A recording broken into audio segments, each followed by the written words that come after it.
Welcome to the Big Love Festival, organised by the Foundation for Developing Compassion and Wisdom, so FDCW.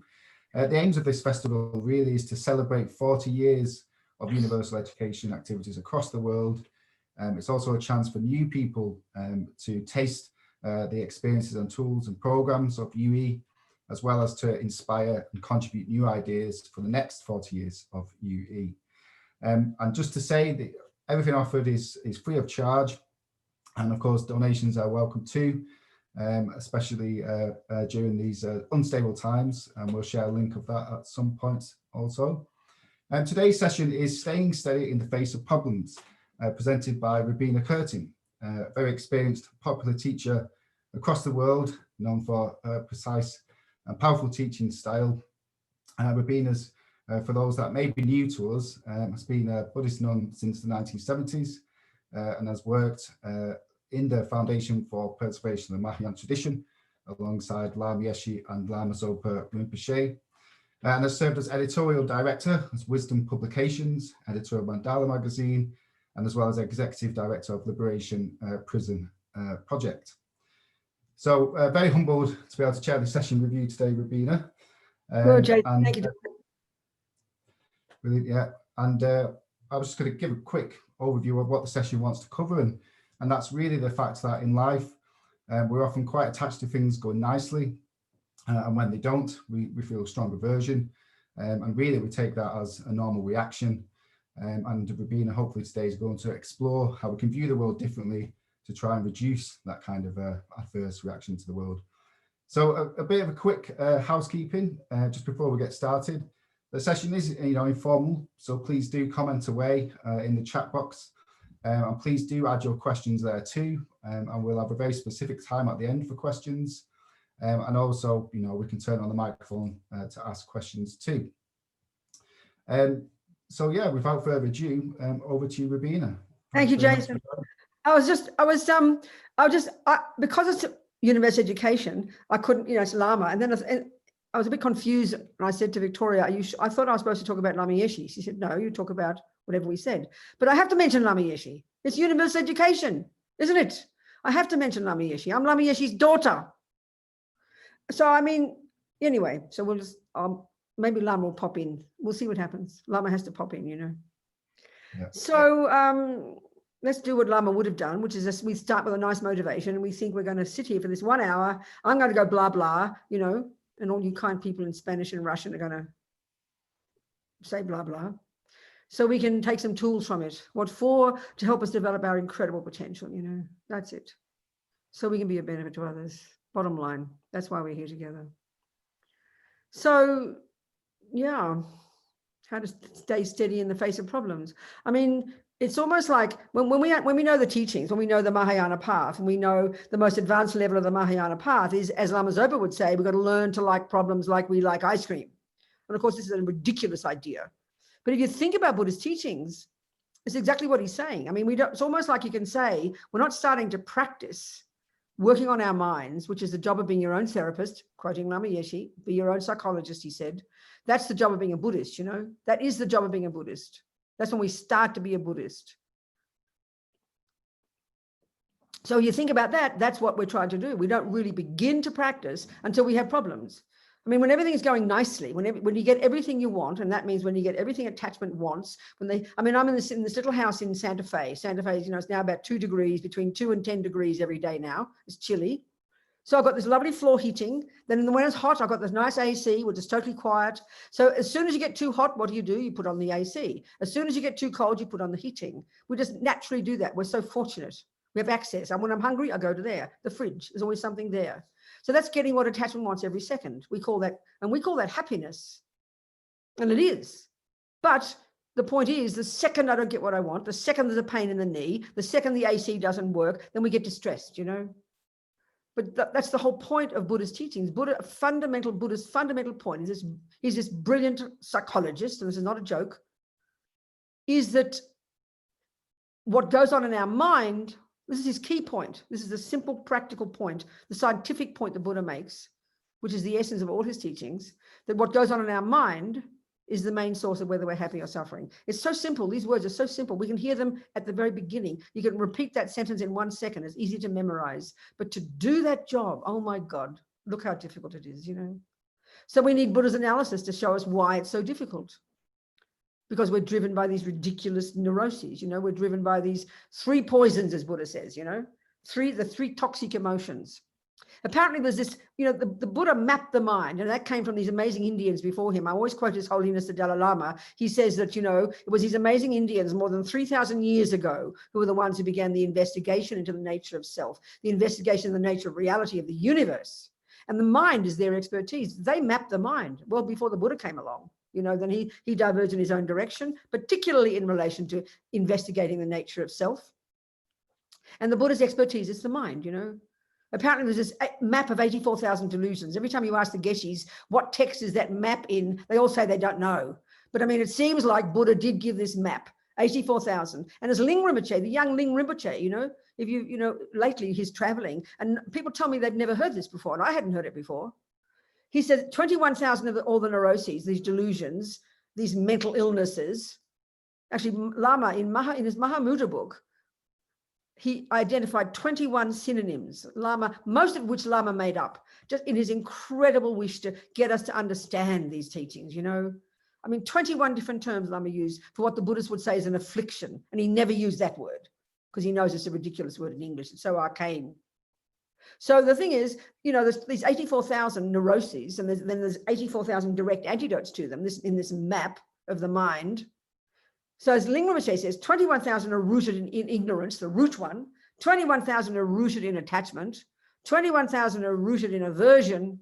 And the other one, 21,000, rooted in all 4, you know. So it's already there, this map. It's unbelievable, so clear, so precise. So that's our job. We have to learn to know the mind. So if it's true that what goes on in our mind is the main source of suffering and happiness, then we better learn to know the mind. It's pretty evident. It's pretty obvious, which means we should study the mind. I mean, most of us Buddhists don't do that. We probably think that being mindful, we're a Buddhist. I mean, it's like a joke, you know, it's not true. We have to know the mind. We have to know what attachment is. I remember Lama Yeshe saying, I can tell you about attachment for a whole year. You'll never begin to understand it until we first, you know, we have to study it, know the definition of it. What is it? So that we can then unpack and unravel our mind, learn to identify it, you know. This is the job of being a Buddhist. So, okay, at the first stage of practice, we're still neurotic and ridiculous. We've got to be cautious. And so we keep away from the objects of attachment, the objects of anger. You leave them out there. You know, you protect yourself. Then you get some renunciation. And now you go to the compassion wing. And now you're eager beaver because you now want problems. As Geshe Sopa said, even, you know, the bodhisattvas, they need their enemies. That's grist for their mill. That's a more advanced level.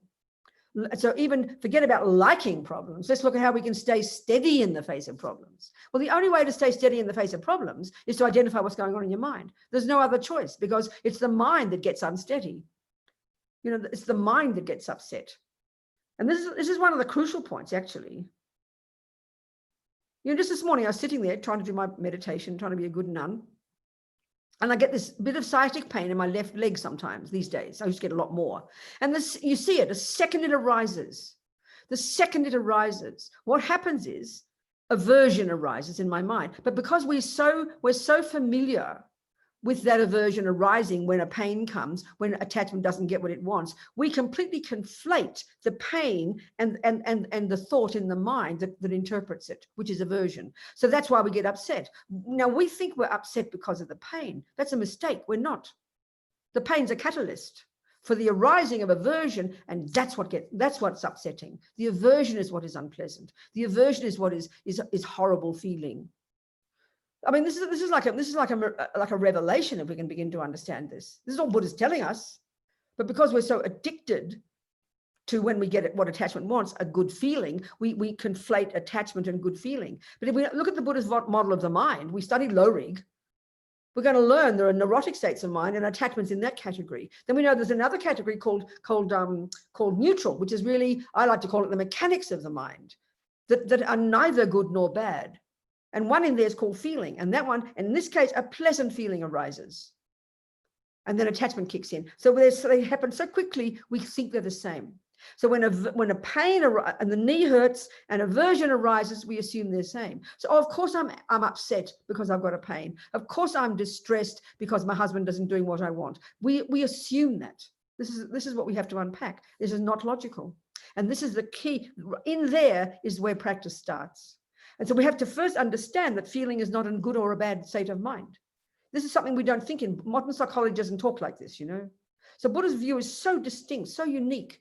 The trouble is when you study lowering, it's so intellectual, it's so abstract, it's so dry, it's really hard for us to apply it into our experience, you know. And because most of us modern people still so addicted to the materialist view, it's okay. We use modern terms. She's got a personality disorder. You know, she's too needy. She's got this, she's got that, she's got OCD, she's got ADHD. Well, Buddha's got all these perfect words for them. He's handled this, he's got it down, you know. So we say we're Buddhist, it's okay to use Western terms, nothing wrong.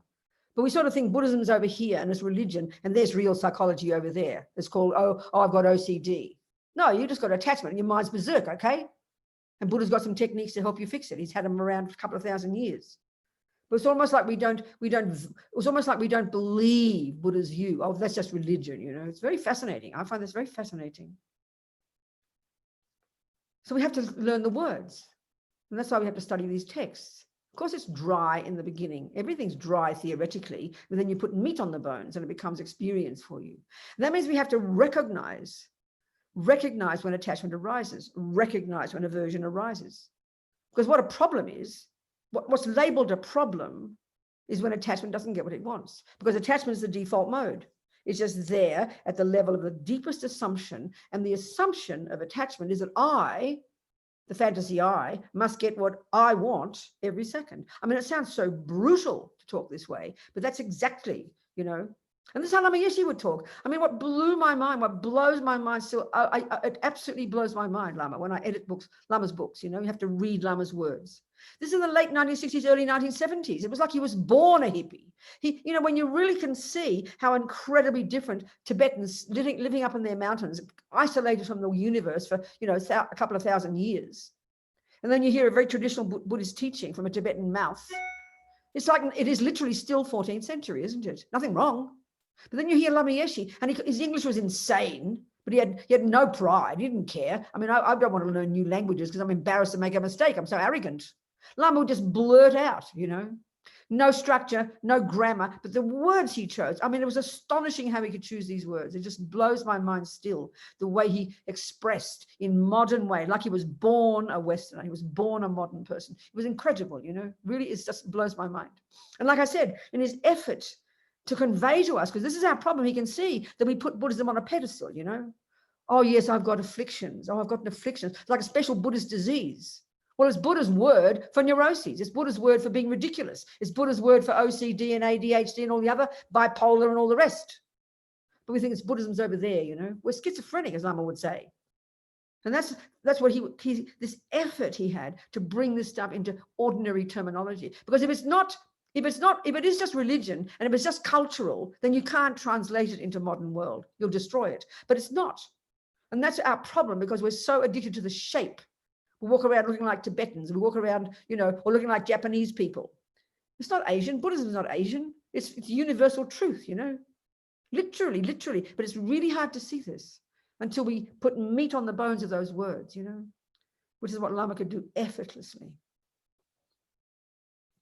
So we've got to, you know, and this is why there's nothing wrong with, you know, learning modern systems. I mean, His Holiness, he's unbelievable. Look what he does. It's unbelievable. Bridging these, you know, science and all these things. Incredible. But it's almost like, for me, sometimes I've got no interest in trying to prove by using Western terms, like, you know, like, because the scientists now, isn't it? The scientists, one fellow said, one Canadian scientist, I think he said that, you know, neuroplasticity is the greatest finding of the 20th century. Well, I mean, Buddha's been telling us for 2,500 years that our mind can change. But somehow, because we're so stubborn and so believing the brain and all that business, we only trust it when we hear that somebody has proved it, 21st century person has proved it. I mean, that's okay. But if Buddha's views are valid, then they can stand on their own, can't they? If they can, so for me, it's like, and that's Lama, that's completely how Lama was. He didn't have to compare with Western stuff. He didn't study neuroscience, but he said it in such a way that when we heard it, we get, yeah, that's right. I get that, And if Buddha's teachings are valid, then it has to be this way. If they're valid, it has to be this way. So to hear that one, to hear that the bottom line, when we can begin to understand attachment and aversion, these two of the three poisons, when we begin to understand attachment and aversion, which in modern psychology don't even get a mention. You go to your psychiatrist and say, oh, I've got a bit of aversion today. I've got a bit frustrated, which is mild anger. She'll tell you to shut up and go home and don't come back until you want to kill your husband or yourself. So that's part of our problem too. Because we only notice what's in our mind, Tibetans like to point here, we only notice what's going on in our mind, our thoughts, our feelings, our emotions, our consciousness, when the body feels it. And that's the tip of the iceberg. That's when I always just use a simple example, like you've never heard of mechanics, you've never been to the mechanic with your car's perfect, and you never notice the problems, and one day at 120 miles an hour on the motorway, suddenly the wheels are falling off. Oh, what'll I do? Well, that's what happens. The commonest question we have, the commonest question that comes about anger in teachings, when people ask questions, when I'm in the middle of an argument with my husband, what'll I do? That's like asking, what'll you do when your wheels are falling off? Because we don't notice the aversion. We don't notice the jealousy or the attachment or the depression until it's too late. That's a literal fact. And when we can begin to understand, and that's the Buddha's view, that our mind is not the body. The body is just this gross symptom of what's in the mind at a very gross level. Once we can learn, that's why we have to have shamatha, that's why we need single point of concentration, even to some degree, then we can start to notice the thoughts before they become emotions. Because Buddha's fundamental point is that all emotions, we think thoughts and emotions. No. All emotions are just the manifestation of thoughts, that's all. And the thoughts are at a subtler level, and they're going continuously. Even in modern psychology, they say we've got 1,000 thoughts a second. Buddha would agree. But we don't pay attention until we're shouting, or you don't pay attention until you're inert in bed from profound depression. You only notice because now your body is telling you that something's going on. That's our biggest problem in the West. That's our grossest problem. We don't pay attention until it's too late.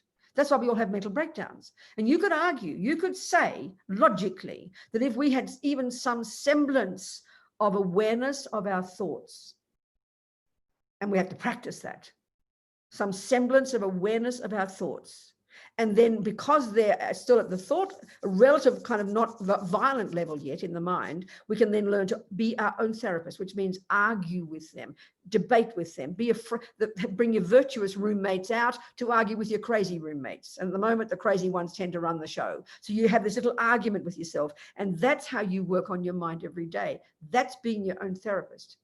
You're being a cognitive therapist, you're changing your thoughts. But when you're in the middle of an explosion and your heart is beating fast and the words are spitting out the mouth and with the spit and the eyes and tears are coming and you're frantic and demented, it is too late to try to do something about the anger. Damage control is the best you can do.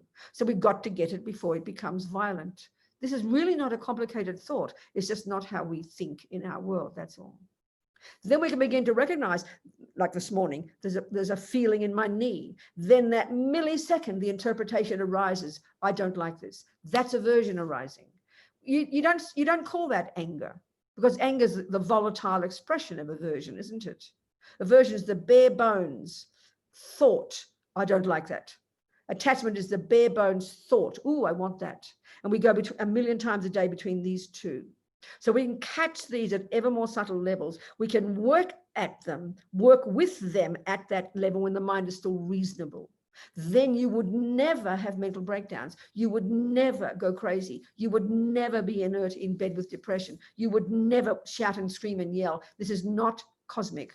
It's practical, scientific fact about the mind, but using Buddha's model. Buddha's model of the mind, so distinct, been around for several thousand years. The Hindus came up with it first, before him. It's powerful, that we can learn to control our minds, not to suffocate, but know our mind, become familiar. But it really takes time, really takes time. And of course, until you've got single point of concentration, you can't get far, but you can do quite a lot of job. You can do a pretty good job, you know. This is the essence of being a Buddhist. I mean, the first stage of practice in Buddhism is as Lama Zopa calls, control the slaves of your mind, control the body and the speech. It's very simple. That's ethics. Abide by the laws of karma, Buddha says. Don't kill, don't steal, don't lie. First level of practice, entry level, junior school, grade 1. Control your body, control your speech. It sounds so boring. Practice ethics. Oh, I want to meditate. Well, you're not ready yet, honey. Control your body and speech first. Control the slaves first. But everybody does it. Good communists would do that. Good ethics is shared by everybody in the world. That's not unique to Buddhism. Okay, Buddha's view about karma and his explanation of ethics, that's unique to him. But the general principle of having good ethics, which is junior school for Buddha, lower scope, that prepares you for the next one. Now you become your own therapist. Now you become a Buddhist. Now you actually do the unique job that's specific to the Buddha. Generally speaking, knowing about your mind is not unique to the Buddha, but his view of the mind and his powerful, clearly proved, stated fact that what goes on in our mind is the main cause of my happiness and suffering. Not just partly, not a little bit, the main cause. Very simple, very clear, a simple statement, but it's shocking for our mind because we live exactly according to the opposite. We believe 100 billion% according to the opposite. So it's a shocking idea, you know. But so we have to look into it to see if it's true. Until next time you get a pain in your knee, catch your mind having aversion and see if you can change your mind. Then you'll find out the pain will be less. You're proving it. That's it, you know. We can prove it. But this is the job of being a Buddhist. This is what Buddhist practice is. Working on your mind, catching your mind and changing it. Why? Because you don't want to be suffering. You don't want to suffer, you want to be happy. So happiness comes from positive states of mind. And unhappiness comes from negative states of mind. And then the servants carry out the job of the negative states of mind and punch people in the nose, and that perpetuates the suffering in the future. So it's a practical presentation, you know. And if you saw the way Lama taught, he didn't ever go on about karma. He hardly mentioned it, you know. He always was talking in the present about the mind, which is what appealed, which is what we were so hungry to hear. Just to hear. That's what I got from Lama. When, you know, I heard Lama Zopa for the first time as a Lamrim, 1 month course in Queensland. And I sat there the whole month, didn't miss one session, but I didn't have a clue what he was talking about. I understood his words beautifully, but the concepts, I couldn't get my head around what he was talking about. But the minute Lama would come, I would sigh with relief. Oh, thank God, I'd say. I can do that. It's doable. And that's what he made. That's what he helped. He made it sound doable because he didn't go on about, he never talked theoretically. Well, actually, nor does Lama Zopa. They're both experiential teachers, you know. But Lama just had this way of making you courageous, this way he showed you it was possible. And that's the point about Buddhist psychology. I mean, it's pretty outrageous what Buddha's saying, you know, that you can change your mind, that your mind, nothing's set in stone. Nothing set in stone. You can change your mind. From what to what? From negative and neurotic and miserable to happy and peaceful and clear and wise. And who's the beneficiary of that? First, you, baby. And that's how Lama talked, you know, all the time. So it just lifted you up. You became confident. And that's the thing for me, that if we can just, in one talk we might give, if we can have one person think it's possible, that's enough. Then we'll persevere. Then we'll go and follow through, you know, to make it sound possible. That we're not set in stone, that misery is not at the core of our being, and that the way the world appears to us, as Lama Zopa says, what? Oh, okay. The way Lama Zopa says, you know, is the way the world out there appears back to us. As Lama says in Mahamudra, the mind's like a mirror. And this is a very interesting way to put it. The mind reflects what's going on. We would never think like that. The mind is like a mirror. And so as Lama Zopa says, however everything appears out there back to us, and as Lama would put, in the mirror of our mind, is, as they say in the text, in the aspect of whatever's in the mind. It's such a simple statement, but outrageous. So whatever's in my mind determines the way that appears to me. So literally, for the Buddha, the mind is the boss. The mind is the creator. Literally, I mean literally. We're going to get used to hearing it like this. Sure, learn about neuroscience, nothing wrong. But we're talking here, this is Lama's style, and Lama Yeshe's, Lama's opus too, totally subjective, totally in the present, totally experiential. How, right that second, you know, this is so helpful and encouraging. Was why do we kill ourselves? Why do you kill somebody else? Because the ego grasping, which is the root delusion, which is everything is absolutely set in concrete stone, then it appears like a nightmare, and we believe it is a nightmare. And so because aversion is so powerful and because aversion is so painful, we want to just go away, kill the object or kill yourself. No other solution, because we don't realize, one, that it's the way we interpret it, and we can change that. This is like a miracle. We sort of know it, but not to the degree that Buddha describes. It's not in, this view is not established in our psychology or our neuroscience. We see everything as very absolute.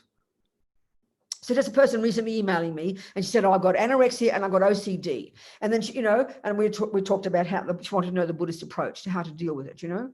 So I was talking about how, of course, the Buddha's view is your mind's not the brain. I said it might sound shocking to you, but the mind isn't the brain. And I would put it, not trying to insult the neuroscientists, that your brain is like the physical indicator of what's happening in your mind.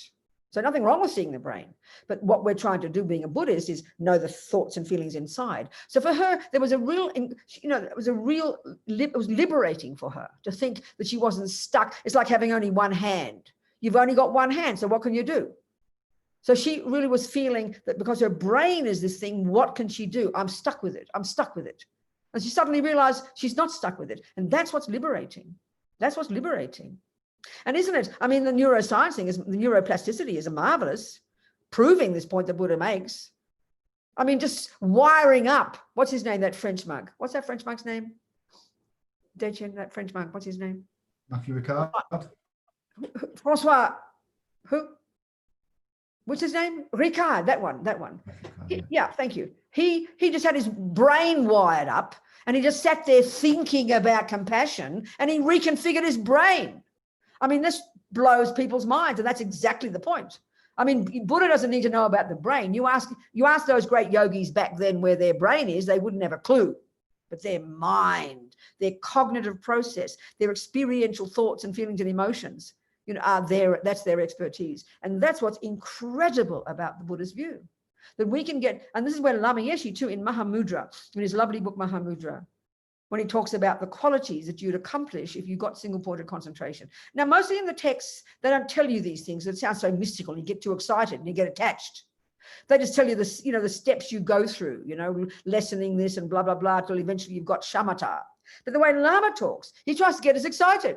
And he tells you how your mind would be if you had some single-pointed concentration. It is mind-bogglingly insane.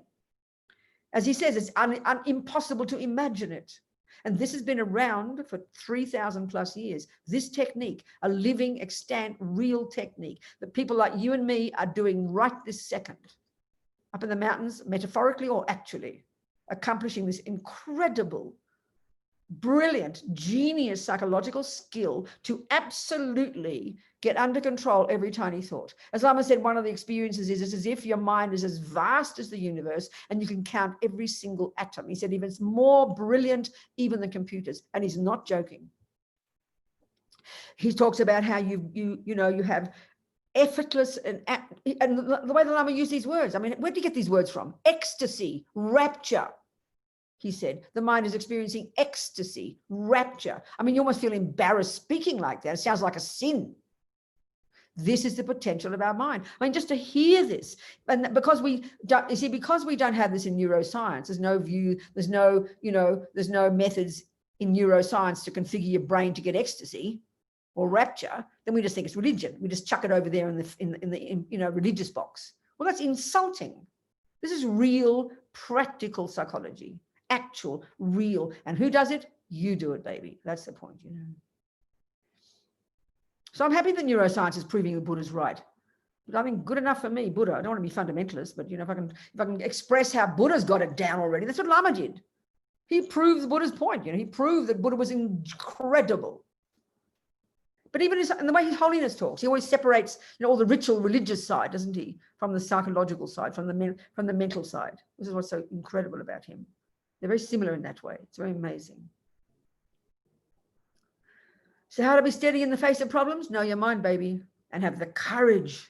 The courage. As my friend Sonny in prison, in 17 years in prison in Florida, having been accused of murdering 2 policemen, husband got executed. She went to the execution while she was in the prison and his head burst into flames.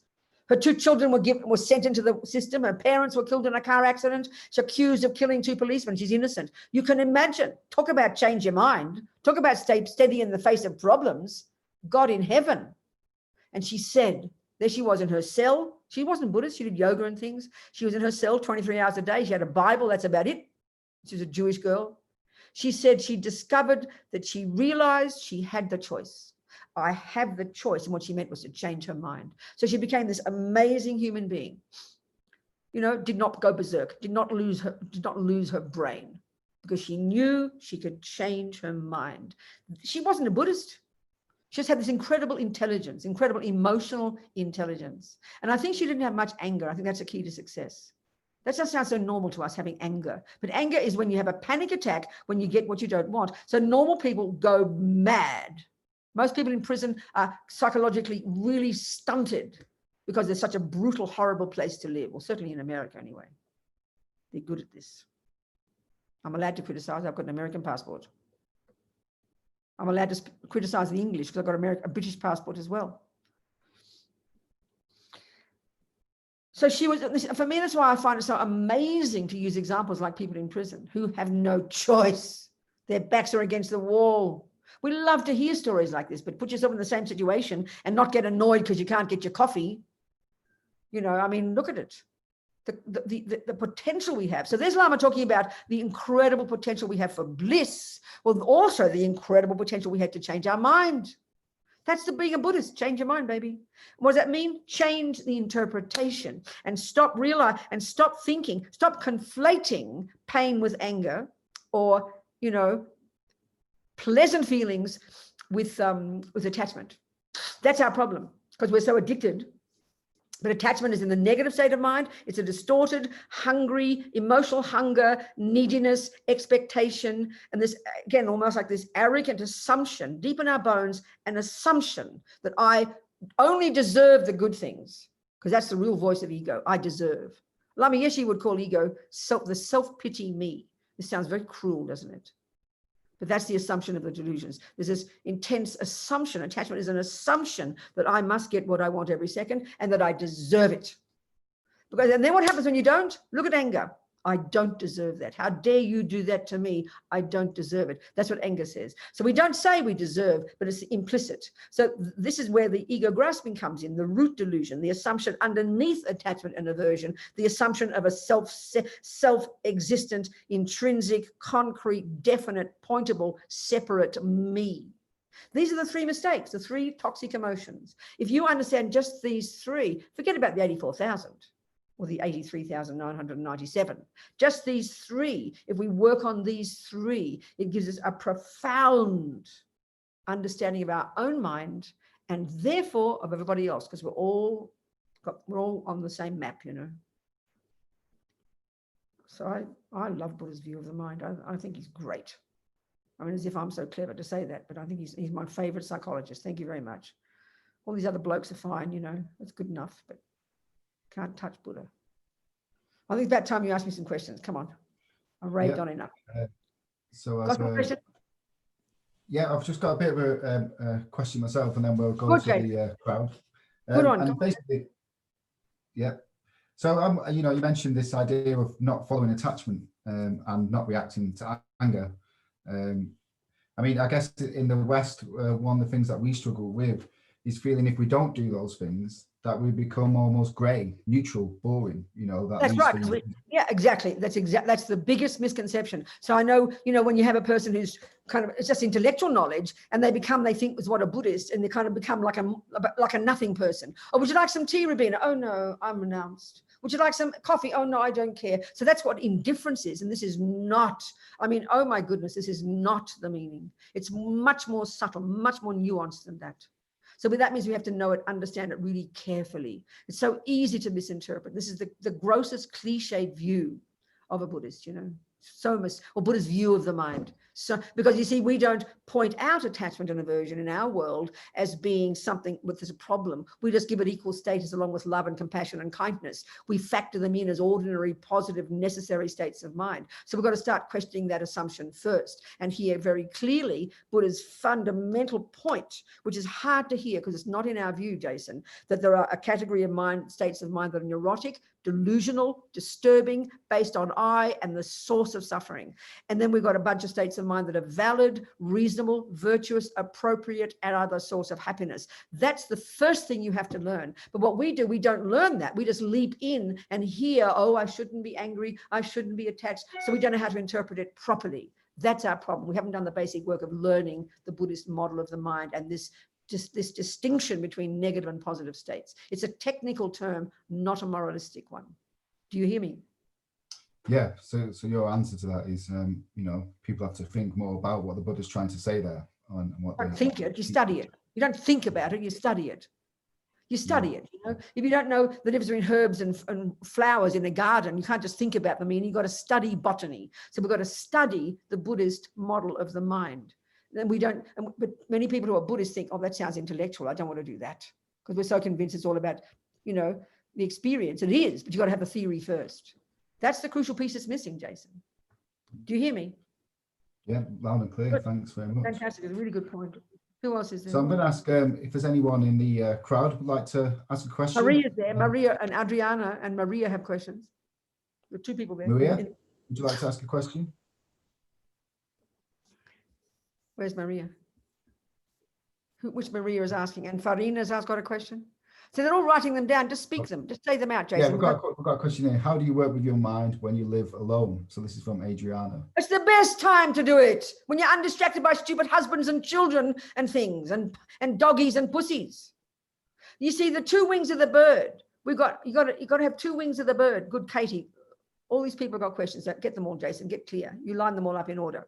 So this is the point. The wisdom wing, a bird needs two wings, wisdom and compassion. Well, the wisdom wing is like the retreat mode. That's when, you know, the best way to do the wisdom wing is give up sex, drugs, and rock and roll and go to the mountains and do the job on your own, honey. That's the point. That's the best time.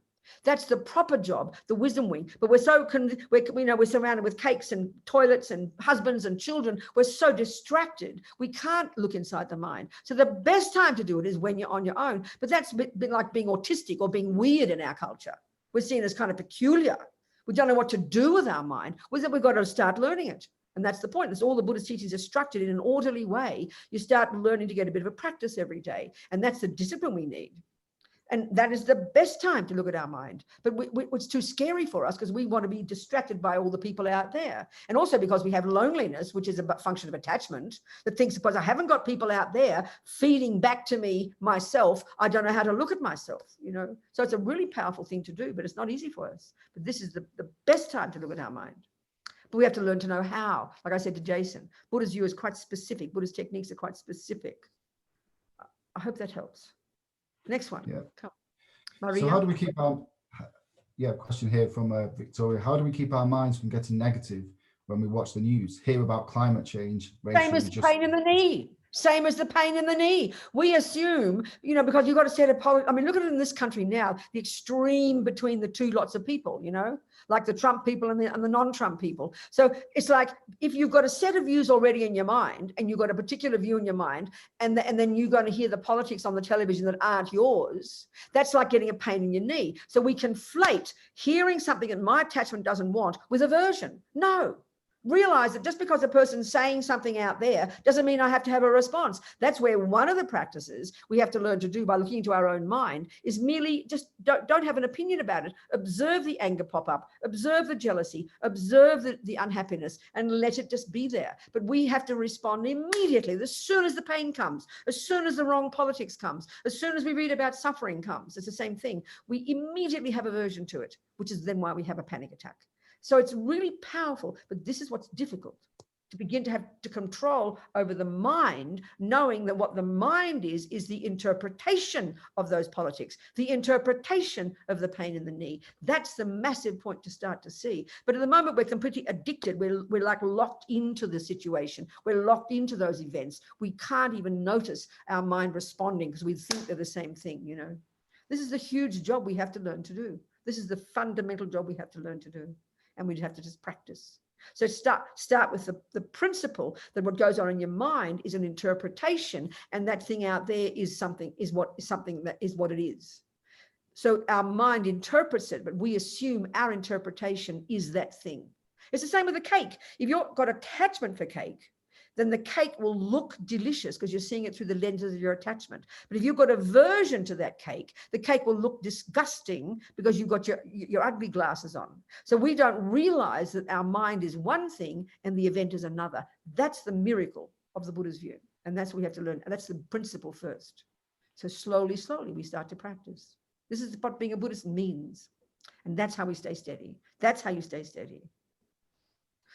So we've got a question here. We've got an interesting question here from Richard. Isn't trying to change or correct... What about Maria Rose, all the other people I said whose names I said first? What happened to them? Have we answered them all? We've just unmuted so people can turn off their microphones if they want to be able to ask. I'm talking about the questions in the text, in the chat, darling. So further up at the top. I don't have that question. Yes. Please, one person at a time. I can't see those questions. They're not, I mean, they came up on the chat. Here they are here. Tobias has got one. All these people pop up on my screen from the chat. Yeah. These are questions that I've been copying from this chat box. So yeah, we can ask Tobias this question. Let's say the questions. Okay, go. Well, all these guided meditations on YouTube where you relax. Sorry, with what nice darling? music. This is Tobias's question. So all these guided meditations on YouTube where you relax with nice music and breathing exercises, what value do they have? Well, it depends on who's giving it and what their goal is, you know. I mean, it depends on the person guiding it. You have to ask that person what they mean. But if you're doing that from a Buddhist point of view, I don't know why you'd have the music. That's really distracting. The reason to watch your mind, the reason to concentrate, it's called single point of concentration. The reason to do that is so you can start to begin to see your mind, so you can start to have control over it. That's the point. That's the fundamental reason. But those meditations you're saying, you know, with your sort of slightly edge in your question, I understand your point. You have to ask those people who teach it, because lots of people, one of the biggest problems is when we say the word meditation, there are 57 varieties, you know. But I mean, and Buddha doesn't own the word. You can say, you can make up your own. But the Buddha's view is very specific. There's only one reason to get to meditate, one concentration, two modes, concentration, meditation, so you can steady the mind, so you can focus your mind. So two, you can use that focused mind in seeing what the hell is going on and unpack and unravel your own reality, so you can start to get rid of the nonsense. But you have to ask other people what their reason is.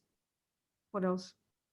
So I'll acquire this question from Karuna. So could you please talk about the difference or fine line between ego and self-confidence? Well, I mean, first of all, the word ego is just coming from the Greek word I, isn't it? Mr. Freud, I think, came up with this one. And I always say it, but as soon as we use fancy scientific terms, we speak Greek. I don't know why, it's so peculiar, but never mind, it's Greek. But basically, there's no such thing as an I. Buddha's saying there's no intrinsic I. So the better way to put it is, forget about ego. It's just the better way to put it is that all the root delusion in the mind, we can refer to it colloquially as ego grasping. It's this primordial grasping at a sense of a concrete self. Now, on the basis of that, we have attachment to get what that self wants. Then we have aversion when attachment doesn't get what it wants. And then we have all the other branch delusions like arrogance. So arrogance, all the delusions have a particular function of over-exaggerating something. They all embellish. They're not realistic. So pride over-exaggerates kind of in a puffed up way, in a neurotic, I-centered way, your important qualities. You over-exaggerate. That's arrogance. That's pride. Now, self-confidence, maybe in Buddhist psychology, there's no term for that. But I would suggest that's a virtuous state of mind that's content with who you are, knows your qualities, you know your rubbish qualities, but you're content in who you are. So you're confident. You're confident. Self-confidence is relaxed. Self-confidence, you would also have humility because you're not freaking out.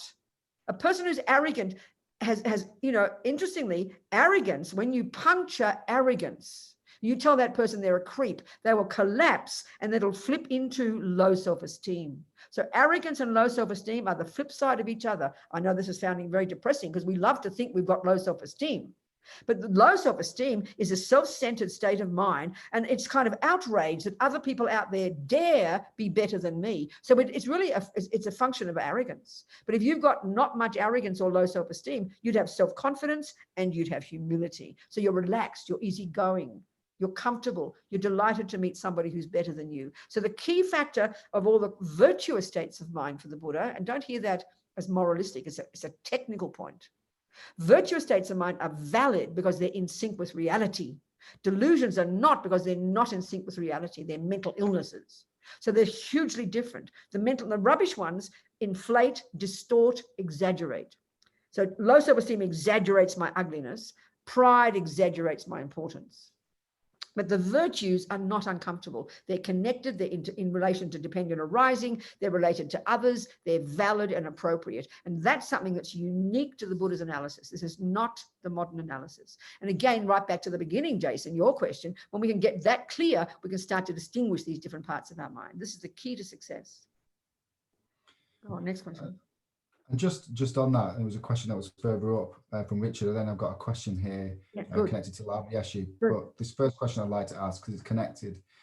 So it's from Richard, and the point he's trying to make isn't trying to change the mind, not following attachment, not avoiding aversion, a form of resistance itself. Resistance? What do you mean? Isn't it a form of resistance itself, trying to change the mind from following attachment? Well, honey, you've got to realize why. Okay, the first question is, why would you want to change something? I hear your point, but I mean, I think you're assuming that sort of you're supposed to go with the flow, That's nihilistic. That's like going, you look into your garden and you say, oh, there's a herb, or there's a weed, there's a vegetable. But what's the point of saying that? You've got to first recognize, but you've got to have, what's the action point? There has to be an action point. You don't just go walking along driving on the freeway. Oh, I'm moving into the wrong lane. How interesting. I better not resist this. Don't be ridiculous. That's nihilism. You'll die. You've got to have the action. If you see weeds in your garden, and you know the definition of a weed, and you see a herb in your garden, yes, you must recognize first. Then you go, what'll I do about it? That's the point. Same with your mind. You got to act. So the only reason to change something in your garden is because it's going to make a mess. The only reason to move out of the wrong lane is you don't want to die. The only reason to change your mind from attachment and anger to love and compassion is you don't want to be suffering, baby. So Richard, you've got to look at your mind and see the suffering that attachment and anger cause you. Then you have action immediately. So that's what's underneath all that. Next person. We're going to run out of time. Only 1 hour you've given me, you people. Victoria. This is a question from Wendy, and it's about UE. So what do you think Lama Yeshe might, Wendy Riley, yeah. So what do you think Lama Yeshe might say about UE today? What is your vision for UE over the next 40 years, Robina? I think doing what Lama said and doing what His Holiness says. That's it. It's nothing cosmic, It's simply what Lama could do naturally, because he's experienced it. He's understood it. When you've got realizations of it, you can do it easily. You can't do it artificially. That means Lama, he's completely Tibetan, educated in this completely amazing medieval system. But because he's taken all those words and put them into the heart, and then he met people like us and somehow had this ability to express it in our terms, that's all it is. That's what it is. It's making it universal. Lama's term is perfect. And this is the point. I know this is the point. The mind, when you get right down to it, the mind. I remember when I first met the teachings, I'm going off, but I'm answering the question, Wendy. I'm just using my own example, sorry. But when I first heard the teachings from Lama and Rinpoche, and I was a radical feminist. I'd been a Catholic first, then a hippie, then a communist, then black politics, then a feminist, then a radical feminist, then a radical lesbian feminist, then a radical lesbian separatist feminist. I bet you haven't even heard of them. So then I jumped into Lama Yeshe and Lama Zopa's teachings. I had a mental breakdown. But then what kept me going, and how come I'm here 45 years later, is because when I stripped it all away, I realized first karma, and then what is the mind? It is not physical. So the mind, what we are is shapes and colors and sizes and races and genders and on top of a mind. But the mind is not female. It is not male. It is not dog. It is not even human. Mind is this fundamental capacity for cognition. The Buddhist model of the mind refers to all beings in the universe, you know. It's bare bones cognition. And then due to karma, we have these shapes and colors and sizes, which we very get attached to. So when I realized my mind is not female or male, then it was like liberating, you know. So then when we can understand the fundamental truths and have the skill to know how to talk to somebody. So if you're talking to a 5-year-old, you can describe Buddhism perfectly to that person if you understand it. If you're talking to a German, you can speak in their terms. If you're relating to a dog, you'll find the way to communicate. It's finding the fundamental truths in this stuff that happens to be Indian, Buddha, Indian, Tibetan, blah, blah. But we're so addicted to the external packaging, you know. But it's easier to throw the baby out with the bathwater, you know, I don't like that sounding the way Tibetans do it. No, you've got to internalize it first. Then you can translate it into terms that suit the person you're talking to. That's what universal education is. That's what Lama's saying the whole time. That's what His Holiness is saying the whole time, it seems to me. I don't know, Wendy, don't you think that's true? Yeah, it's a really nice description though. Internalize it and then you'll know best how to No, teach it. you can't leap over the internalizing part. You know, it's not possible. Yeah. In other words, if I want to learn music, I've got to learn Bach. Once I've internalized it, I can then do any kind of music. I can, because I've got the principles clear. I've got the fundamentals clear. And that's what we've got to practice first. We've got to practice first, you know, and be accurate and be valid and be truthful and learn the techniques properly. This is so important. Go on then, what's next? So we've got about 7 minutes left. Got another question from Jade, which seems very fitting actually to what you've just been talking about. Jade, okay, what's Jade's question? It's about how can we begin to study Buddhist psychology to start studying our own mind? Darling, you know, it's like, okay, there's a million different answers to that, but if I'm taking the traditional packaging of the teachings that we, you know, we Tibetan Buddhists use, that I've been studying, taken from my teachers and taken from His Holiness the Dalai Lama, if you take the packaging of the teachings, which is this presentation of all the different Buddhist psychology, metaphysics, all of it put together in a nice orderly shape. Like you're asking me, how do I learn? Well, let's say we're talking about tennis here. And I'm telling you all about how to play backhands and this Federer and giving you examples of amazing tennis players. And you're asking me, how do I start to play tennis? Okay, that's a better answer. Let's start fresh. You're asking me, how do I start to play tennis? Well, what do you think? You've got to go searching for a good tennis players teacher first. That's the best. You can look in books, you can look on television, you can try and replicate Serena as she does a backhand, you can try and follow, you know, Federer when he does his forehand, you can read about it and try and do that. The better one is to find a person who knows how to do it. It's sort of obvious. So that means that the way the world is, you go to a tennis club and you've got to check that tennis person's right. There could be some peanut. Check their reputation, check the students, check that they're valid. Then you just start small, and you know, and the teacher will tell you, go do a few push-ups first. Oh no, I want to do a backhand. Well, no, darling, you're a bit fat and overweight. You can't do a backhand yet. You've got to get a bit of muscle tone. So do some jogging and go on a diet. So you do your practices, then you learn. Everything's incremental. Everything is gradual. Anything you've ever learned in your universal life is like that. But we don't think of spiritual like that. But the first step is to know it's possible. And that's encouraging. That's what I got from Lama Yeshe. It's possible. He just told me it's possible. Then I had to do the work, you know. So no, it's possible, sweetheart. Find yourself a decent Buddhist center. Find yourself a decent bunch of teachings on Zoom these days. Check on the people. Check their validity. Check their reputation, because there are a bunch of idiots out there. Because we think religion doesn't matter. Anybody can say what they like. That's very rude. So check the sources, darling, and know you can do it. That's a good step. Already it uplifts you. And then you go one baby step at a time. That's it, sweetheart. That's the answer. No magic.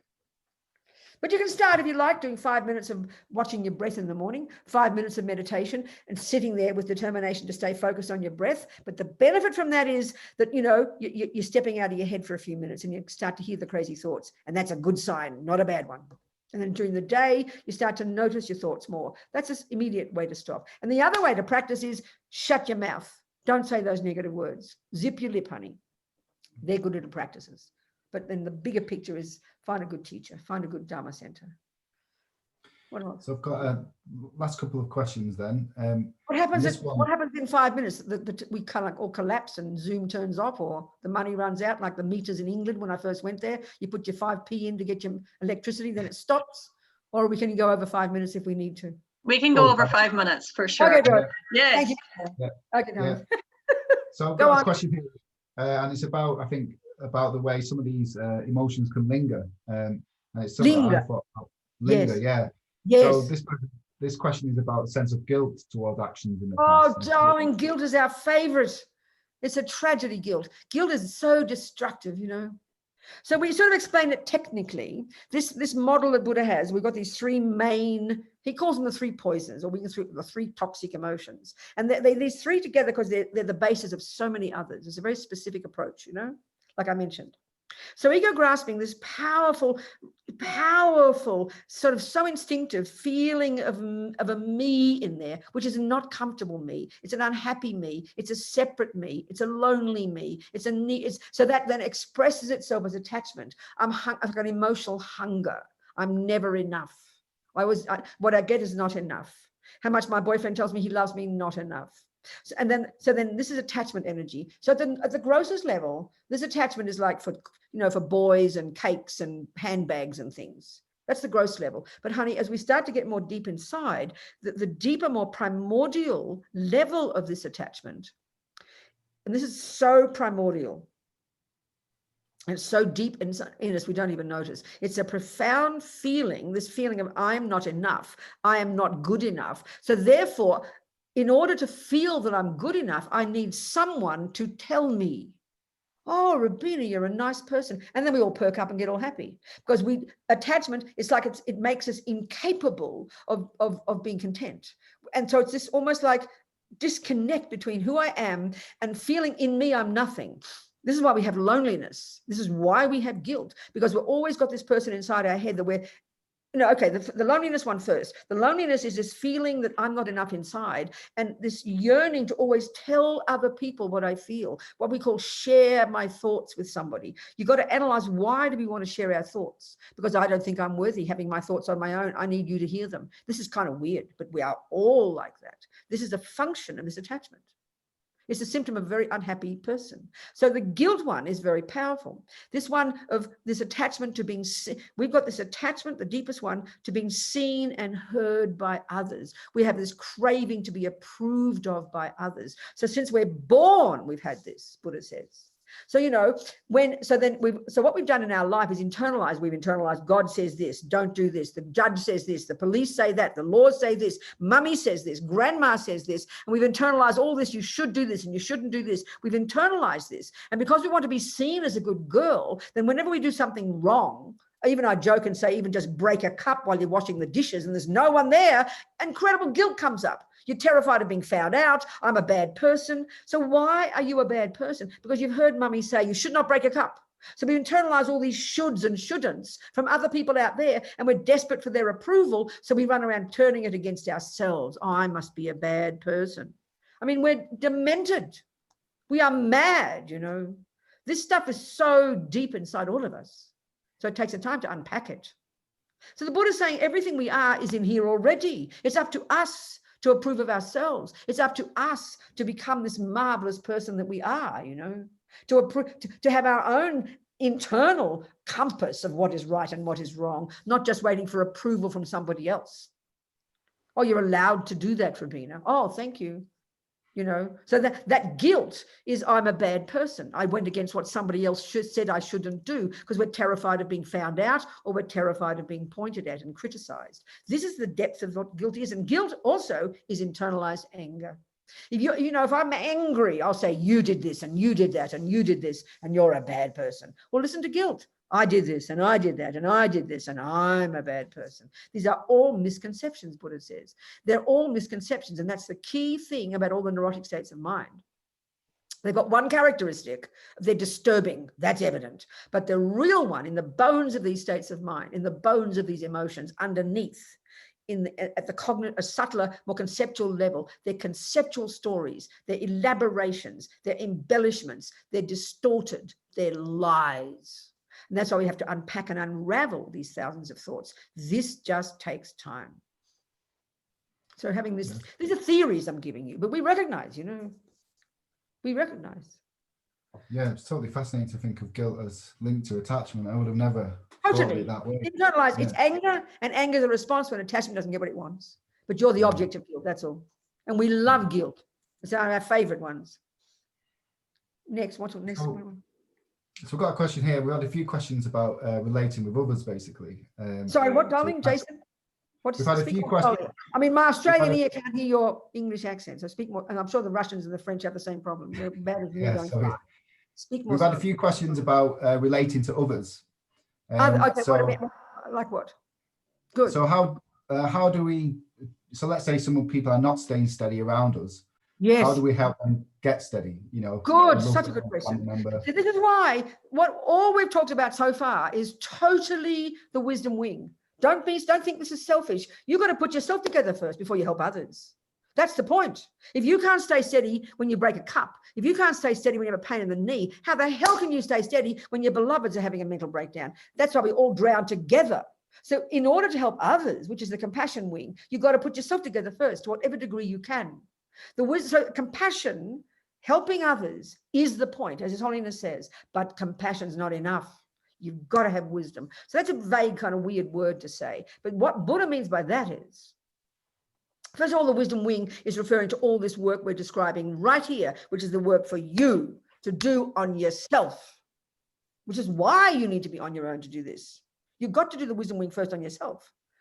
So then, on the basis of any success at the wisdom wing, and what's success? You'd be less neurotic, more steady, more clear, less, attached, less angry, less jealous, less depressed, a little bit, a baby little bit, with confidence, knowing this, you become more steady, more clear, therefore more content, therefore more happy. Therefore, guess what? You're removing all the rubbish from your eyes that prevent you from seeing other people. Because if we see the rest of the world through the lens of attachment, anger, depression, we go mad. So when you've got some semblance of discipline over your body, speech, and mind, you're then able to see others more clearly, and you go, wow, they're just like me. Look at that. You realize we're all in the same boat. And it's to the degree that you can do any work on your own mind, to that degree you can be a benefit to others, because you understand your own mind, so now you understand their problem. That's fairly reasonable. If you've been an alcoholic and you can't help other alcoholics while you're an alcoholic, what a joke. You'll drown together. So when you put yourself together, you understand exactly other alcoholics, and now you can help.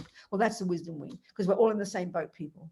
So that's where when you realize that you're, the wisdom wing is basically zip your lip, control your body and speech, and control your mind, and work on your mind. Turn yourself into this marvelous, fairly content person. Then you're qualified to help your beloved, to help your daughter, to help your alcoholic brother, to help your crazy husband. Otherwise, you just get sucked into it all, and you all go crazy together. And look at families, look at relationships. That's exactly what happens.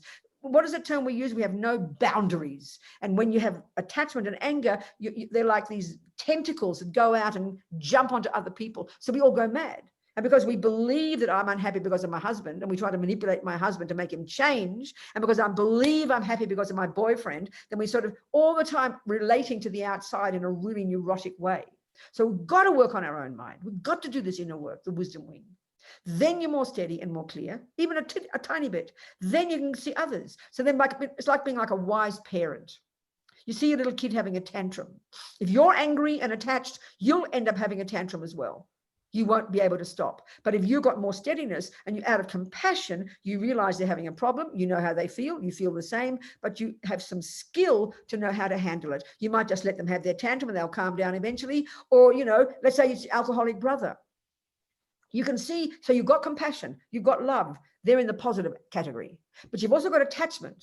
So if you haven't worked on your own mind, let's say, much, and your attachment, you see, is this junkie in you that only wants everything to be lovely. That's what attachment is. It's a junkie that only wants everything to be nice. That's why that part of you can't stand your alcoholic brother. He's upsetting your peace. How dare he? Now, at the same time, in the virtuous category, you've also got compassion, which is empathy. You love your brother. You want him to be happy. They are valid, but they're polluted by your attachment. And because of attachment, you got anxiety. Because of attachment, you get angry, and that pollutes your compassion. So you don't realize that they're separate. They're different. So that attachment drives you to bully your brother, to make him go to AA, acting like you're compassionate. You are, but then you go home, you talk about him behind his back, you criticize him, you're upset because he upsets mum and dad, you're upset because he vomits in the soup, because you can't keep steady yourself. But if you've done the work internally, you'll see it, you'll have compassion, and then you'll know if he's ready or not for your advice. And if he's not, you'll mind your own business. You'll love him, you'll have compassion, you'll watch him like a hawk, you'll want him to be happy, but you know he's not interested in your advice. So he'll have his tantrums and you'll stay steady. This is hard work, but this is Dharma practice. This is Buddhist practice. Every word I'm saying here is valid Buddhism. Yeah, excellent. Yeah, excellent. And we've got a question about universal education. And basically, the question is about decaffeinated Dharma. So what do you think of psychologists? Whose question is this? I want to know who says those ridiculous words. Who said those words? I can't see it. I've just copied it across. It's gone upwards now. But basically, you know, what do you think of psychologists and coaches and so forth teaching mindfulness, kind of on its own, basically? You know, what would you say? Okay. First of all, there are 47 varieties, like Mr. Hines, or was it 49 or something? 47 varieties of mindfulness. And as I said before, Buddha is not a creator. He doesn't own the word mindfulness. There's no copyright on it. So anybody can make up their own. But the trouble is, as soon as we say mindfulness, we think it's the one that Buddha taught. Well, that's wrong. Now, that is not just decaffeinated Buddhism. It's not even Buddhism. So people make up their own trips. I mean, look at the number of people, and I'm not criticizing that, but you've got to be authentic in checking on its source. So if you want to teach Buddhist practice, you better know what Buddha says in the proper teachings and the evolution of those techniques. You need to know them properly. So, I mean, they don't even call it mindfulness. There's two modes of meditation, okay? One is called single, they're known in terms of the end result. Excuse me. The first one is known as calm abiding, shamatha. And that's the name given to this brilliant state, and like I mentioned before, Lama Yeshe talks about it, of single-pointed laser-like focus at a level of mind subtler than conceptuality and sensory, which is not even a state of mind that we posit as existing in our culture. That's the end result. When your mind is laser-like focused, you've got brilliant clarity, you see every thought, you have complete control, you've got total bliss, and you, by the way, you have clairvoyance. You can see the past and the future, because mind at a subtler level can cognize phenomena that are more subtle, such as the past, the future, the minds of others. This is the Buddha's view. Now, no one talks like that in modern psychology, but that's the Buddha's view, and why you want to get single point of concentration, which itself has incredible benefits, but they're not the main point, is so that you can go to the second mode and get insight. Insight into what? How things exist, baby.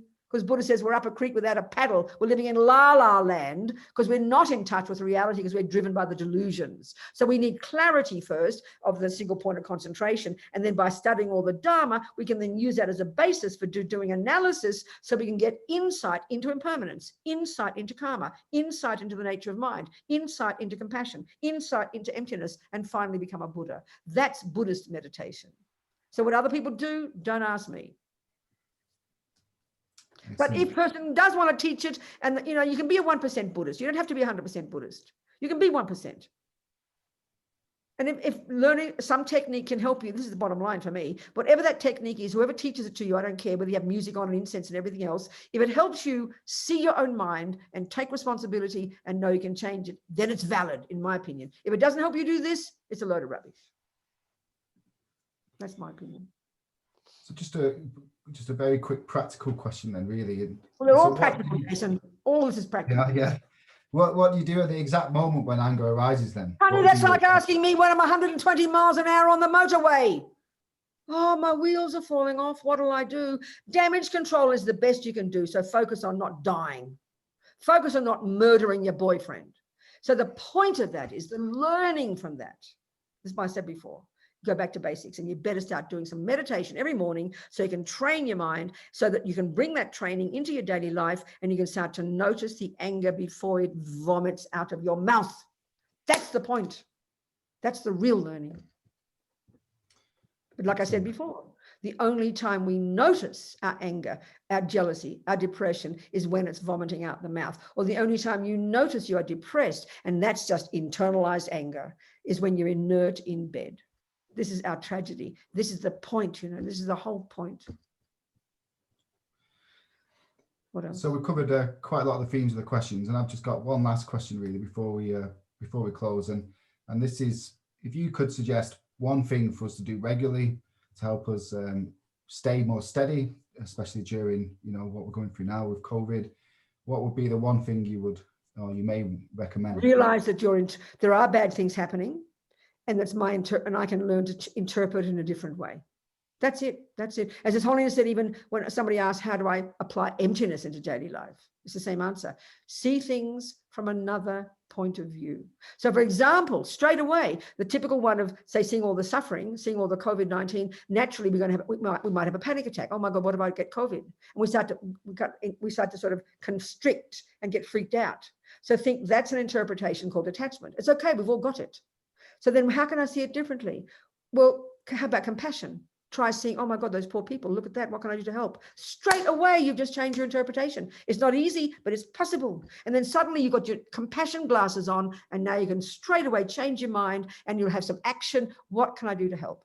Look, this is what I've been so impressed by, all the papers and the newspapers around the world, that, there's this chef, fancy 5-star chef or whatever, who then he sees about COVID and there he is, helping people with masks.